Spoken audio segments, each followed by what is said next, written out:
గట cut చేసి దౌర్జన్యం sir. ఇన్ని 28 సంవత్సరాలు ఇది ఇలాంటి సీఎం ఎక్కడో చూడలేము మేము. మొత్తం వస్తున్నారు, మొత్తం వచ్చి మనుషులు నాకొస్తున్నారు, బయటలు అన్ని చేస్తున్నారు అన్న. ఇంత దౌర్జన్యం ఎక్కడా లేదు.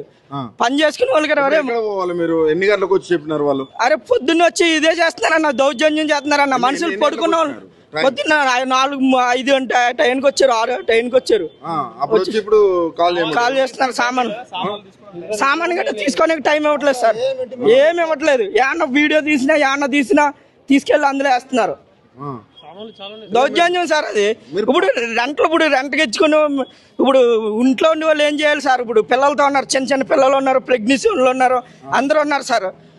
ఏం చెప్తారు? ఏం చెప్తాం సార్? ఇది ఎక్కడ న్యాయం సార్? ఎంతమందిని చూసే నేనంత న్యాయ దౌర్జన్యం ఇంతమందిని ఎక్కడ చూడలేదు సార్ మేము ఇప్పుడు దాకొచ్చి. ఒక రోజు 2 రోజులు టైం ఇస్తే మేము ఎవరి ఇల్లు కాళ్ళకి వెళ్ళి వెళ్తాం. టైం లేదు, ఏమీ లేదు సార్. చూసారు కదా సార్, మీరు చూసారు కదా సార్, మీరు గట్ట అలా అడుగుతున్నారు, చూసారు కదా. ఎక్కడ పోవాలి? ఇల్లు గట్ట చూసుకోనికి గట్ట లేదు కదా ప్లేస్.